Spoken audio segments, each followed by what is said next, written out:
Buenas noches. Existen ciclos y ritmos relacionados a diferentes escalas para el individuo, el planeta y el universo, como la niñez, la adolescencia y la madurez, el día y la noche, las fases de la luna, las estaciones y las eras del zodíaco. Estos ciclos sincronizan los cambios entre actividad y reposo para que pueda recuperarse la energía en todos los niveles y se produzcan los movimientos que permiten la evolución. En uno de esos cambios de ciclo ocurrido hace aproximadamente 12.900 años, al finalizar la época glacial ocurrió el diluvio universal, cuando desapareció toda la civilización existente, la que hoy llamamos la Atlántida. En este programa veremos teorías que sitúan la isla nunca encontrada en diferentes sitios del planeta y continuaremos profundizando en las 7 leyes universales para comprender este proceso evolutivo que vive el individuo y la civilización. Acompáñenos. El universo y el planeta tienen ciclos que afectan e influyen los procesos individuales y grupales. La Tierra gira alrededor del Sol en 365,25 días. El sistema solar gira alrededor de Alción, el Sol central de las Pléyades, en un gran ciclo de 25.920 años. Y todo el conjunto gira a su vez alrededor del centro de la galaxia en aproximadamente 220 millones de años.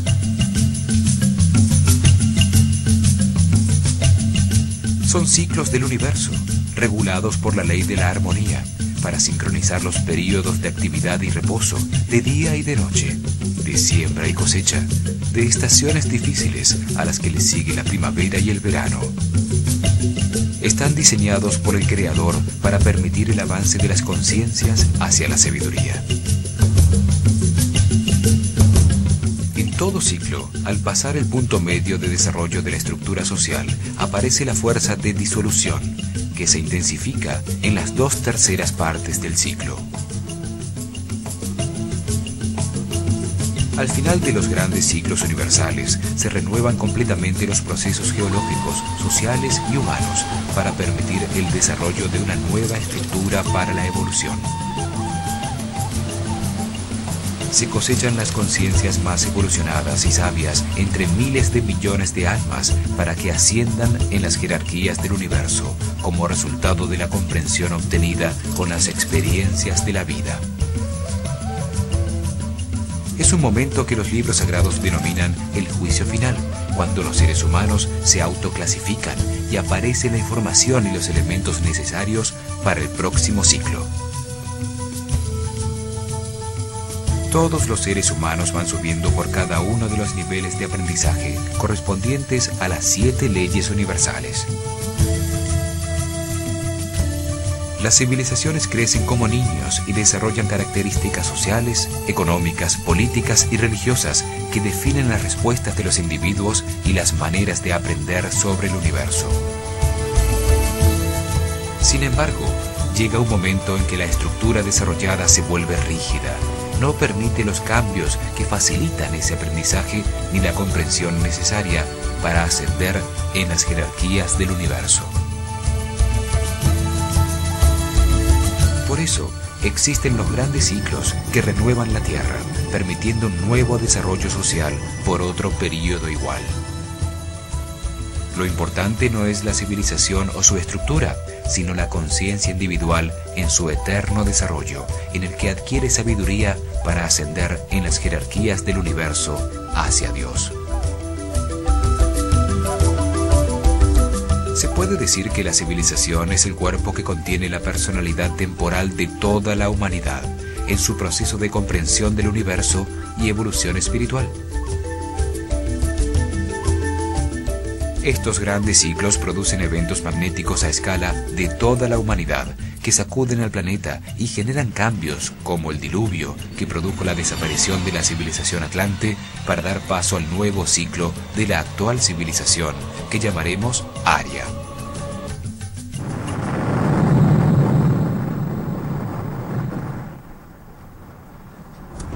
La Atlántida desapareció por los cambios que ocasionaron el final de la era glacial del Pleistoceno, al final del gran giro del sistema solar alrededor de Alción.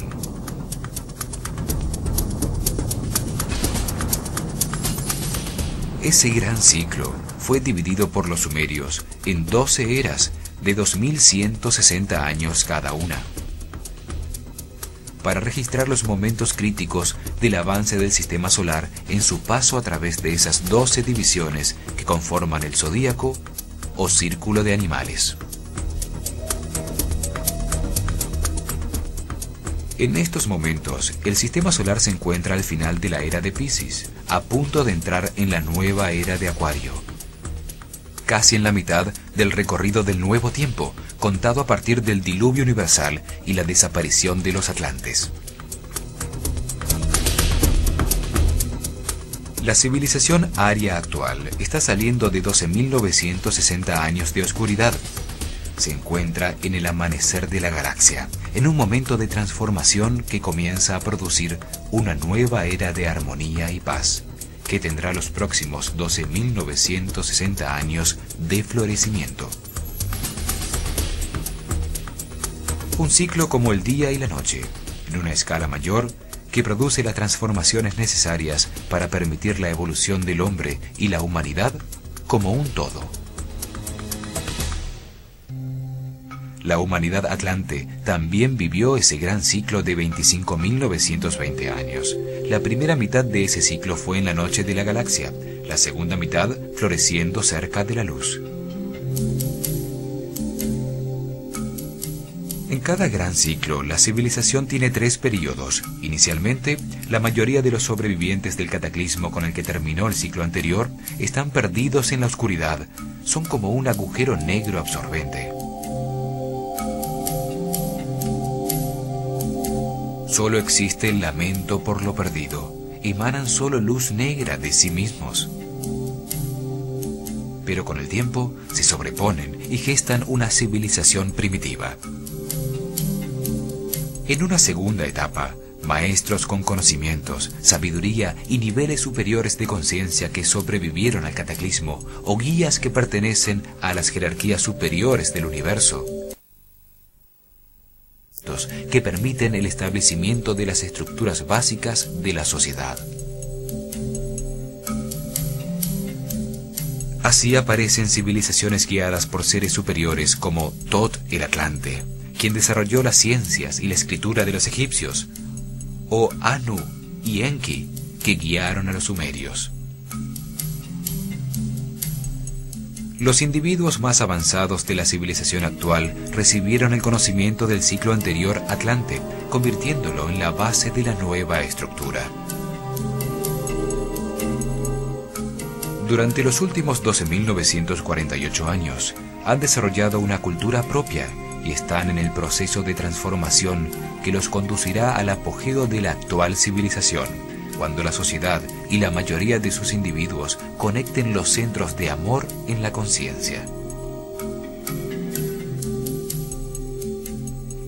En ese momento, los individuos evolucionados, soles radiantes que emiten la luz dorada que no produce sombras, al vivir con la sabiduría contenida en las 7 leyes universales, guían a la civilización en su camino hacia el momento final de toma de conciencia y conclusión del ciclo. Esto mismo sucedió con los atlantes en su paso por el mismo punto. En toda civilización hay individuos en distintos niveles de evolución en su avance por la pirámide de las 7 leyes universales. Los procesos evolutivos son individuales.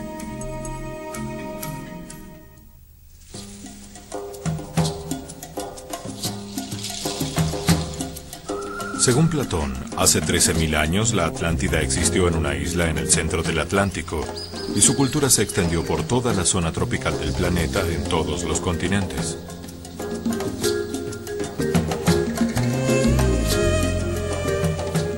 Es absurdo pensar que una civilización que se desarrolló por 25.920 años y que llegó a tener avanzadas tecnologías que incluían la antigravedad y el transporte aéreo, estaba circunscripta a una isla.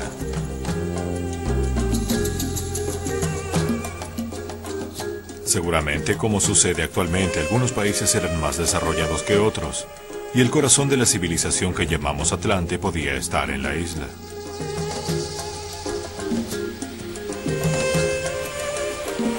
Con el cataclismo conocido como el diluvio universal, la isla desapareció y en todos los sitios de la Tierra se registraron inundaciones, terremotos y destrucción. Los libros sagrados de casi todas las culturas registran el desastre que hundió bajo las aguas el dorado reino de una civilización con avanzada tecnología, precipitando a la barbarie a la mayoría de sus sobrevivientes. Las Islas Doradas hindúes, la Península Dorada griega, el Dorado americano, la Casa de Apsu de las tradiciones babilonias, la fortaleza subterránea de los persas,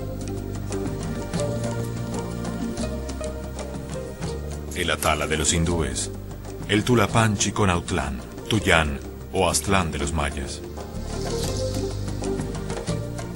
el llamado Códice Dresde de los mayas. Ilustra un eclipse anular de sol y una serpiente en el cielo que derrama torrentes de agua por la boca. El cielo se acercó a la tierra y todo pereció en un día. Hasta las montañas desaparecieron bajo el agua. El Popol Vuh, otro libro sagrado maya, sitúa al este la tierra de sus antepasados desaparecida bajo el mar, en un día en que también en su tierra había fuego en el cielo y una lluvia de agua y brea convirtió el día en noche cerrada. La tierra temblaba y los árboles y las casas caían en pedazos. El Chilambalam, el libro sagrado de los sacerdotes mayas, afirma que terribles erupciones y terremotos sucedían mientras las islas se sumergían bajo las aguas del mar y del cielo caía una lluvia negra.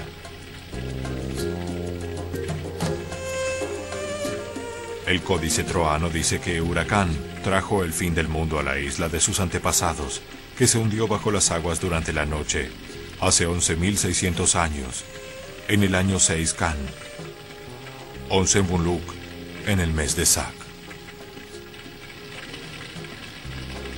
El Códice Boturini habla de la destrucción de la isla de sus antepasados por terremotos, una erupción volcánica y el hundimiento en el mar.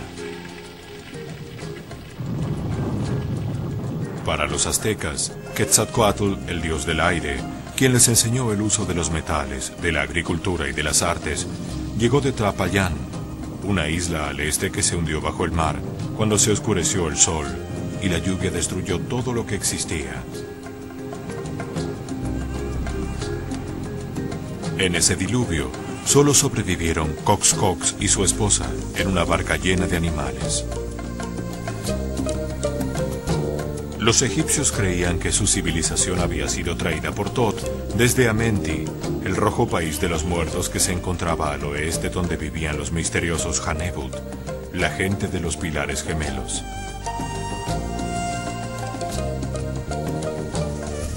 El papiro Ipuwer describe un cataclismo cósmico, donde se hundió bajo las aguas el continente de sus antepasados y toda la tierra de Egipto que resurgió de las aguas en el Seb Tepi, o Tiempo Nuevo.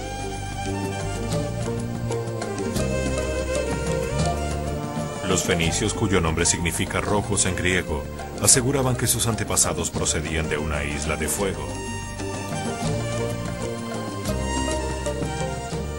Los celtas dicen que vinieron de una tierra que se hundió en el mar por un terrible cataclismo, la tierra de Glas.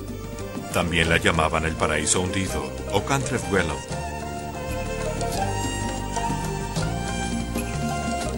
Los polinesios hablan de Hawaiki, una gran isla continente en el oeste que se hundió bajo el mar en medio de una guerra, de inundaciones y de tsunamis que también asolaron su pueblo.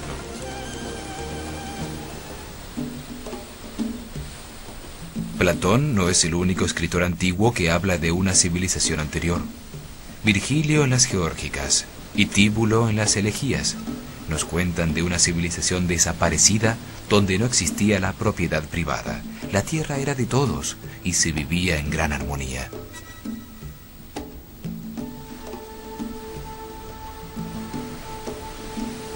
El poeta romano Ovidio describe en la Metamorfosis el hundimiento bajo las aguas de toda la civilización atlante.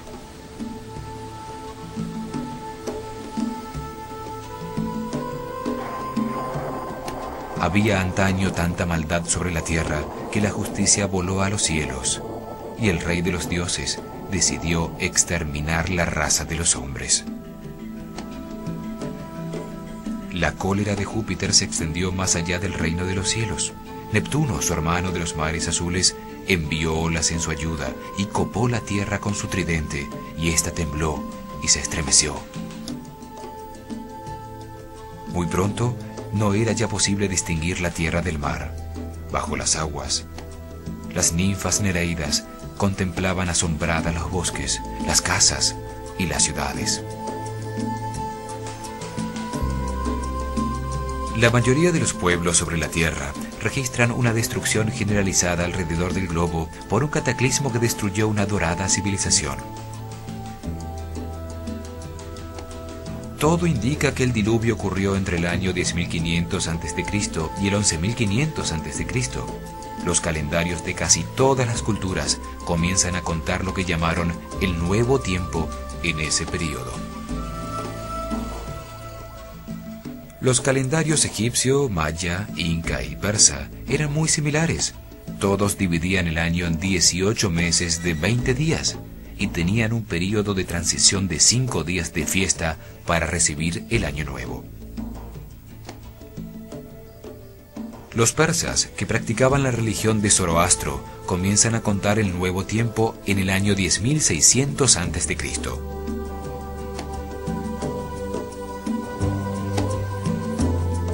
El zodíaco egipcio de Dendera comienza a contar el Nuevo Tiempo cuando la constelación de Leo se encuentra en el equinoccio de primavera, fecha que, de acuerdo a la precesión de los equinoccios, corresponde al 10.936 a.C. El calendario así 11.500. Los mayas cuentan en ciclos de 2.560 años. En el comienzo de los tiempos, en el 3113 a.C., habían transcurrido 3 ciclos, o sea, 7.680 años, lo que nos lleva al 10.793 a.C. Los científicos actuales confirman que el clima sobre la Tierra cambió súbitamente hace unos 12.000 años, terminando la era glacial, con la aparición de una corriente cálida hacia el año 10.500 a.C. y una inusitada actividad del Sol. Estudios sobre la geomorfología de las costas encontraron que aproximadamente en el año 10.500 a.C., el nivel del mar en todo el mundo subió entre 100 y 150 metros hasta su nivel actual, debido al derretimiento de los glaciares que cubrían gran parte de los continentes. En solo 100 años, la temperatura promedio del planeta subió 20 grados, finalizando la edad de hielo del Pleistoceno.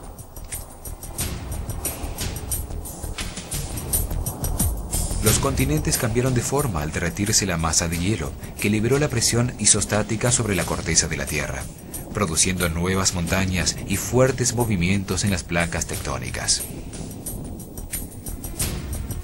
Esto produjo la extinción de muchos mamíferos, el cambio de la forma de los continentes y el hundimiento de la Atlántida.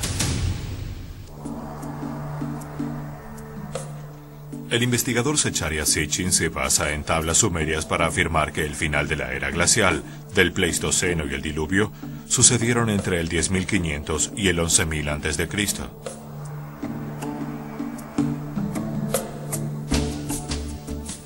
Las tablas de barro con escritura cuneiforme sumeria cuentan que existe otro planeta llamado por ellos Nibiru, o el planeta que se cruza con la Tierra, que tiene una órbita alrededor del Sol de 3.600 años, o un zar, y fue el que causó el cataclismo.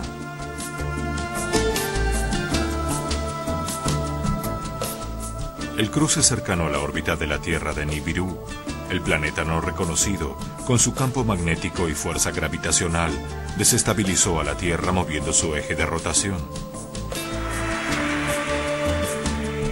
En ese momento el clima del planeta cambiaba.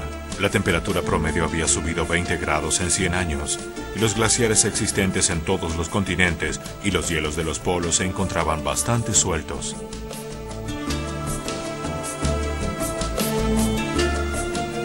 moverse el globo, el bloque continental de hielo suelto cae al mar, provocando una ola gigantesca. Un tsunami de cientos de metros de alto que penetró en miles de kilómetros, destruyendo todas las ciudades existentes y devastando todos los continentes.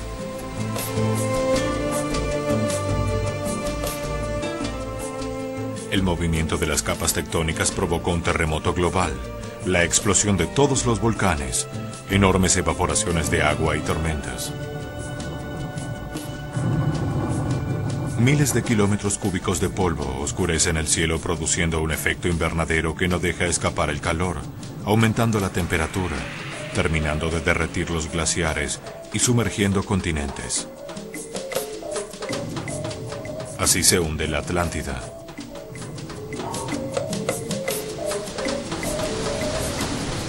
Las ciudades, los centros de la cultura, habían desaparecido. La catástrofe impone condiciones a los sobrevivientes. El recuerdo de una civilización poderosa solo puede transmitirse oralmente, lo que la convierte en un mito.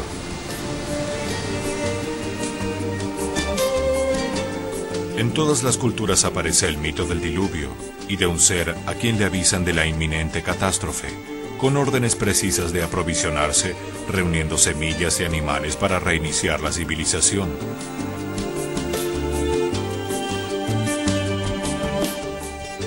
Las tablas sumerias de Gilgamesh, un rey de la ciudad de Uruk, cuentan que un guía superior llamado Enki avisó de la catástrofe en un sueño a Ziusudra, el Noé sumerio, dándole instrucciones precisas de cómo construir un barco cubierto por todos lados, un sumergible. El relato bíblico del arca cuenta que Noé soñó que una catástrofe destruiría a la humanidad y que debía construir un arca para refugiarse con su familia y varios animales.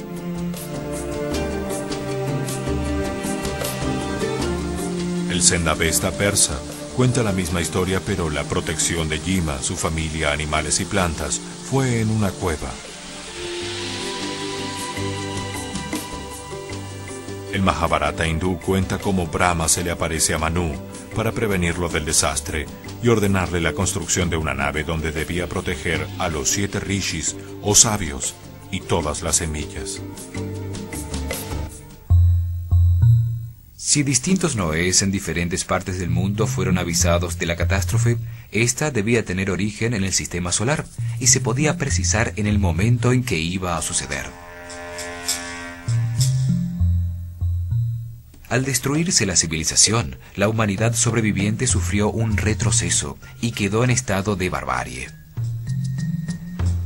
Todos los pueblos describen seres extraordinarios, con grandes conocimientos, llegados de una isla desaparecida, que organizaron su estructura social y trajeron tecnología.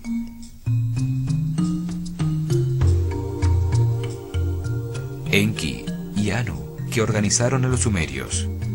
Tot a los egipcios. Quetzalcóatl, que venía de Aztlán. Viracocha, que llegó del norte a las tierras incas. Los imperios aztecas, mayas e incas fueron destruidos fácilmente por un puñado de conquistadores, por estar esperando el regreso de sus guías iniciales, seres altos, blancos y barbudos que venían del país del sol naciente. Se puede afirmar que la civilización que llamamos la Atlántida desapareció con un cataclismo mundial en el cambio ocurrido entre la era de Virgo a Leo, aproximadamente en el año 10.936 a.C.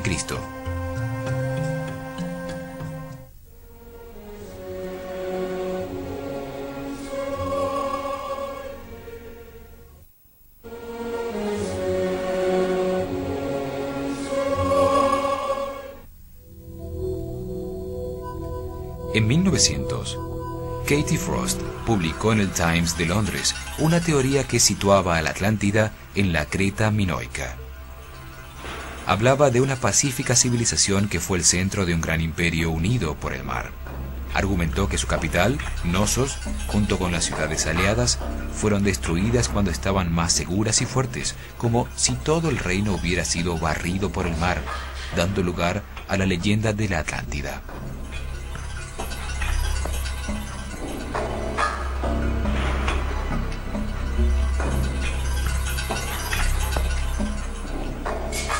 La teoría fue retomada por los arqueólogos griegos Angelos Galanopoulos y Spiridon Marinatos, quienes sitúan la destrucción en el año 1470 a.C., cuando explotó el volcán de Tera, que destruyó la isla de Santorini.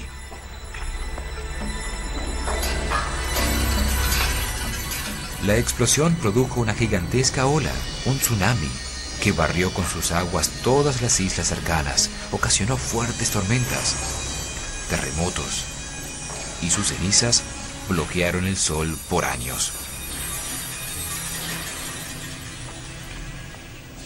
Creta, hoy parte de Grecia, tuvo una civilización muy avanzada, lenguaje propio, navegación comercial, compleja arquitectura, rituales y juegos.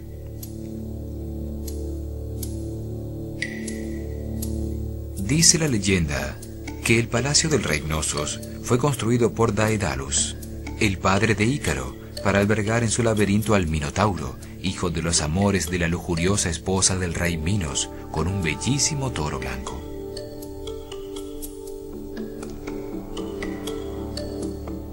Eran totalmente pacíficos, nunca se encontraron armas en sus ruinas, lo cual era inusual en esos tiempos.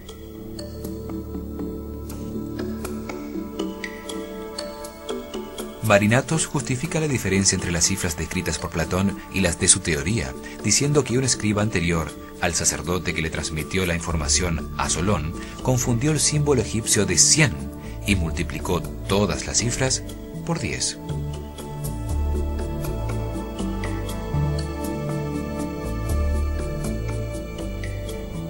Esto indicaría que Platón fue un ignorante, que desconocía información de una isla tan cercana con una historia tan próxima a su propio tiempo como para aceptar una equivocación semejante.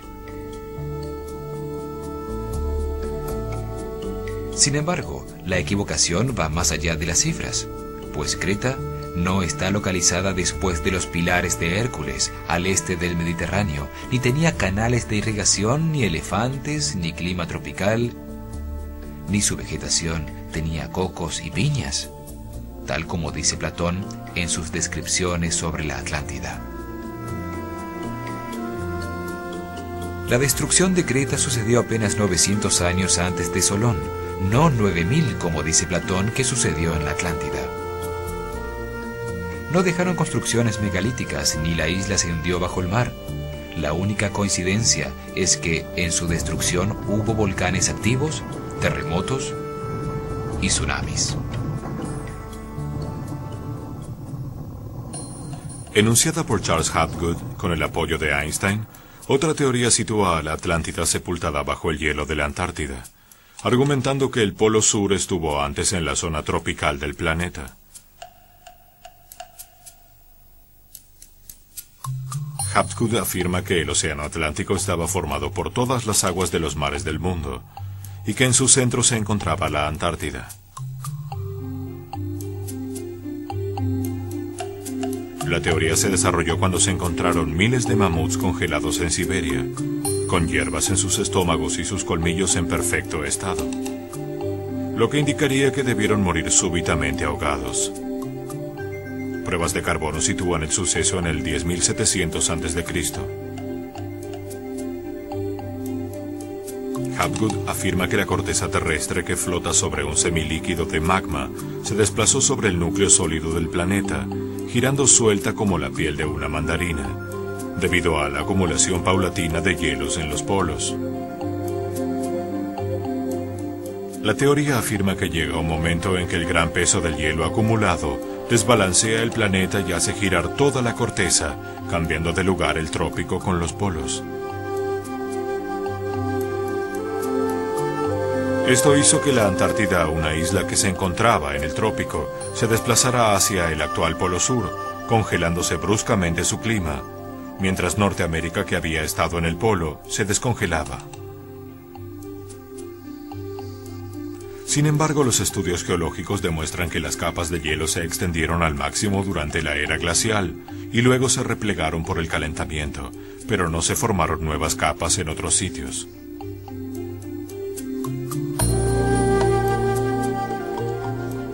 Los bosques ecuatoriales como los del Amazonas, África e Indonesia han existido allí por millones de años, desarrollando gradualmente su enorme variedad de especies, y ningún cambio en el eje de giro los ha congelado o desplazado. El polo magnético ha cambiado varias veces con las edades geológicas de la Tierra, pero esto no altera fundamentalmente la vida sobre la corteza terrestre. El polo celeste, determinado por el eje de giro de la Tierra con relación a la bóveda celeste, varía levemente debido al movimiento de la precesión de los equinoccios. Pero la conservación del movimiento angular convierte a la esfera terrestre en un gigantesco giroscopio que siempre ha tendido a mantener su eje de giro.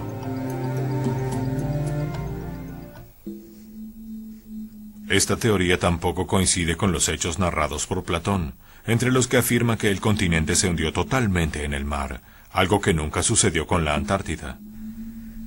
Una hipótesis presentada en 1920 por el científico alemán Alfred Wegener, aceptada por la geología moderna, afirma que los continentes actuales son, desde hace 160 millones de años, partes separadas de un único e inmenso supercontinente llamado Pangea. La ubicación de la gran isla Atlante desaparecida debe tomar en consideración la teoría de Wegener sobre el movimiento de los continentes. Su teoría afirma que los continentes y los océanos están situados sobre unas enormes placas llamadas tectónicas, de roca basáltica, cuarzo y feldespato, que forman la corteza terrestre. Su espesor fluctúa entre los 15 kilómetros bajo la profundidad de los océanos y los 200 kilómetros en los continentes, y flotan sobre un semilíquido de magma hirviente alrededor del núcleo sólido.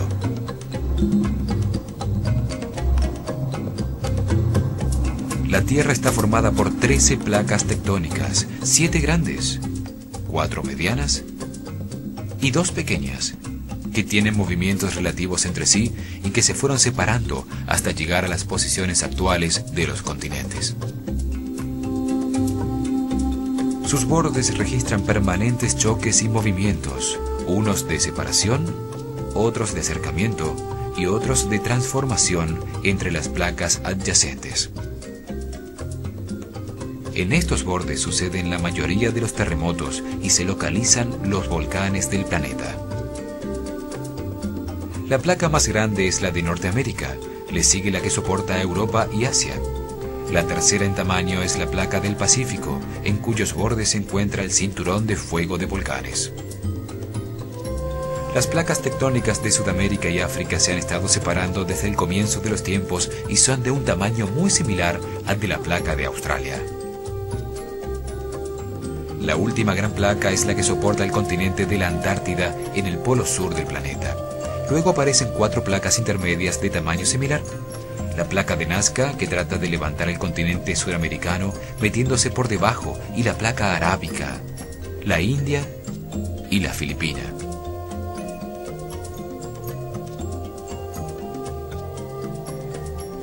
También existen las pequeñas placas, como la de Juan de la Fuca frente a California, o la placa de los Cocos frente a Centroamérica en el Pacífico.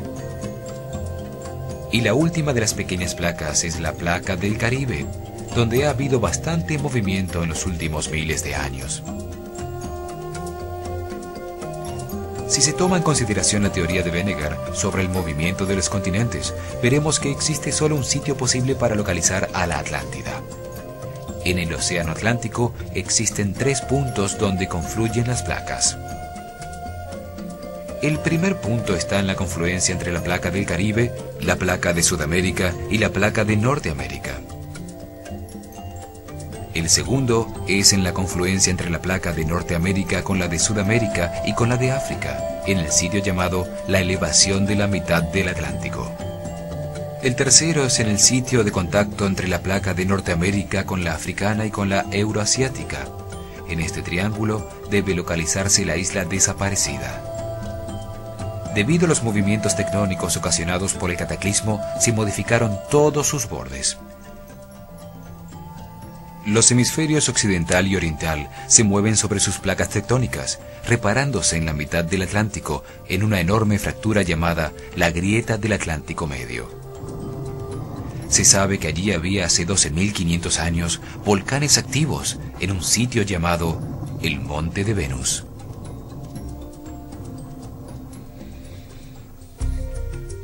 Si por alguna parte desapareció la Atlántida, puede haber sido por esta hendidura al final de la última glaciación, en el momento de los grandes movimientos telúricos y el diluvio universal.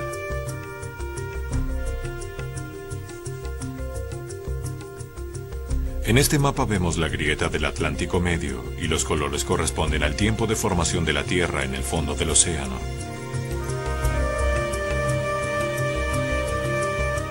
Podemos apreciar que la Tierra se consolidó a lo largo de la grieta en los últimos miles de años, mientras que el color verde predominante de los continentes nos indica que están así desde hace 90 millones de años.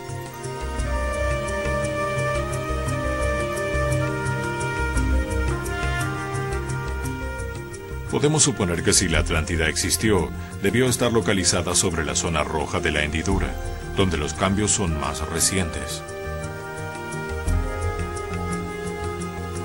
Por lo tanto, la distancia recorrida por los continentes desde que era uno solo, una Pangea, hasta su ubicación actual, debe tener el espacio necesario para albergar una isla como la descrita por Platón.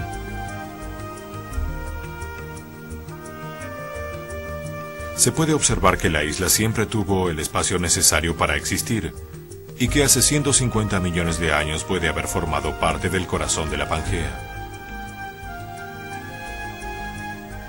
Quiere decir que puede haber existido una masa de tierra en la mitad del Atlántico, sin que esto contradiga a la teoría de la separación de los continentes. Desde la aparición de la vida orgánica, la tierra y el agua han luchado por su supremacía. Continentes e islas se han hundido en el mar, y muchas nuevas han surgido del fondo. Penínsulas se han convertido en islas al hundirse el cuello de tierra que las unía con los continentes. Los bordes de los continentes e islas nunca han permanecido exactamente iguales, ni siquiera por una hora. Están continuamente en cambio. Los geólogos modernos, estudiando las capas y estratos en el planeta, saben que la tierra y el agua han cambiado de sitios repetidas veces.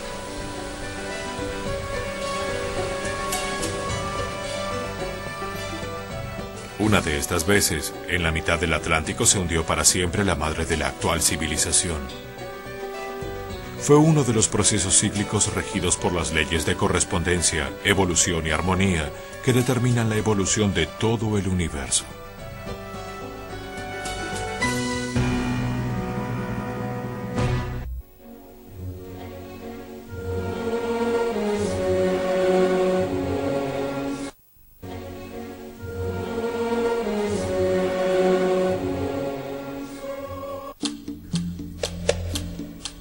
Los atlantes más evolucionados encontraron que la naturaleza no responde al azar ni al capricho de un dios emocional, sino que está regulada por 7 leyes fundamentales que han existido desde siempre. Los seres humanos, sus organizaciones y procesos están regulados por estas leyes universales. Todo lo que sucede está determinado por una de esas leyes. Todo lo que existe es perfecto y tiene un propósito.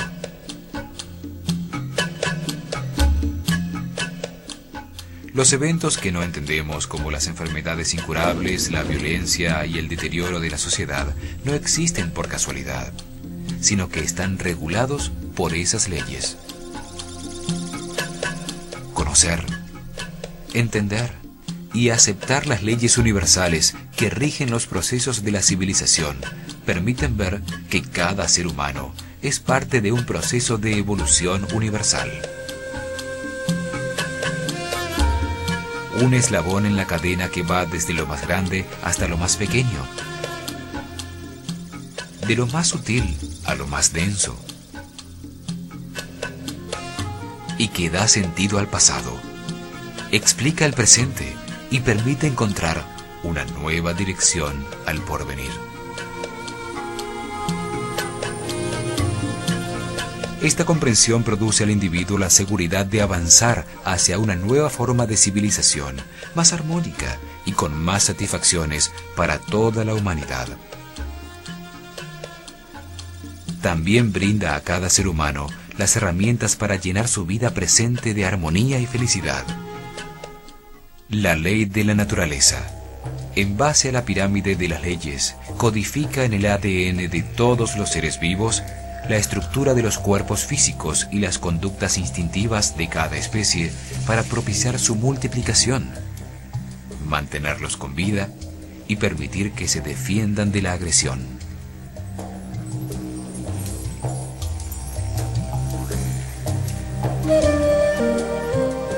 La segunda ley de la pirámide es la ley de la armonía. Regula el equilibrio, los ciclos y ritmos que permiten que diferentes tipos de vida se desarrollen simultáneamente. Se encuentra codificada automáticamente en el instinto de los mamíferos, en donde se generan las emociones y sentimientos de agrado o desagrado.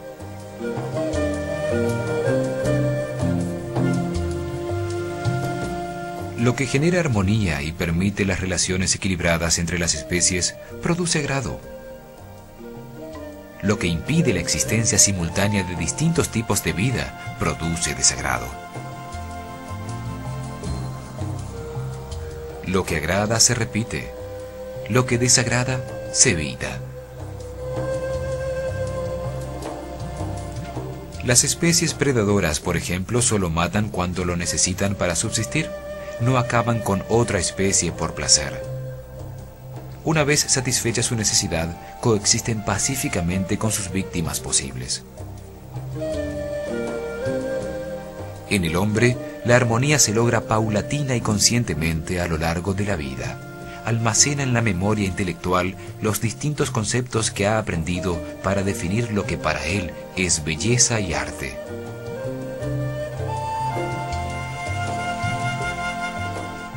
La armonía también se codifica en la memoria psicológica como resultado de los distintos eventos que produjeron sentimientos de gusto o de rechazo, de placer o de trauma.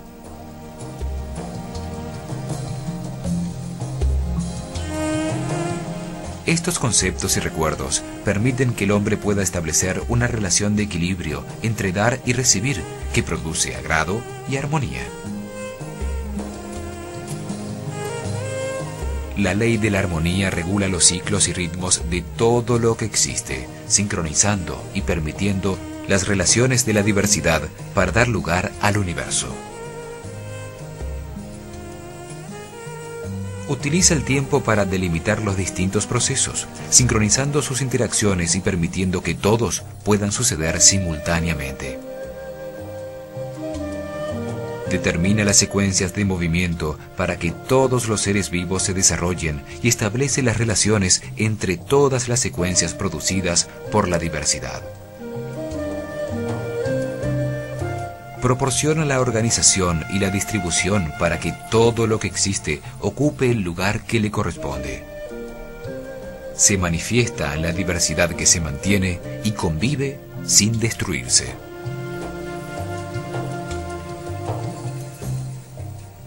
Reconocemos su acción en la interacción de los reinos de la naturaleza para mantener la vida en las estaciones. También en las perfectas relaciones que existen entre todas las especies en el diseño de los diferentes instintos de defensa y agresión.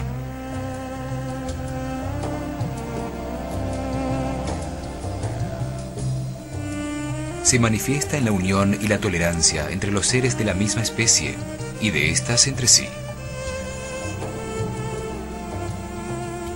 La armonía está presente en todo aquello que gusta y produce satisfacción, pues así se reconoce el equilibrio que requiere la naturaleza para mantener un proceso en el que intervienen distintas fuerzas o energías. Así se manifiesta en las relaciones humanas, a través de los acuerdos que se hacen para equilibrar las relaciones entre los individuos.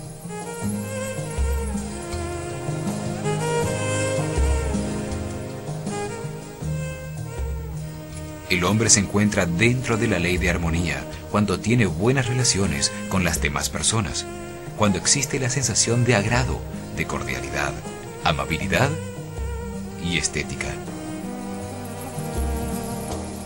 Se reconoce que el hombre ha salido de la ley de armonía cuando aparece la insatisfacción que genera sufrimiento, angustia, conflictos sentimentales y emocionales. Estos sentimientos le permiten reconocer que no existe la armonía y lo impulsan a buscarla. Esta decisión consciente de buscar la armonía, eliminando las limitaciones autoimpuestas, permite al hombre respetar esta ley y entrar en una nueva etapa en la que sus relaciones no vuelven a tener conflictos. Hemos determinado que el diluvio universal sucedió hace aproximadamente 12.900 años, destruyendo la civilización atlante que ocupaba los sitios habitables del planeta en esa época glacial. Concluimos que la isla se encontró en la mitad del océano Atlántico, en la confluencia de todas las placas tectónicas de los continentes a su alrededor. También avanzamos en la visión del universo desde las 7 leyes universales, profundizando en la ley de la armonía. En nuestro próximo programa veremos la ciudad de Poseidones y la isla de la Atlántida desde el punto de vista de Platón y de las canalizaciones de los clarividentes akáshicos. También continuaremos viendo las 7 leyes universales. Acompáñenos.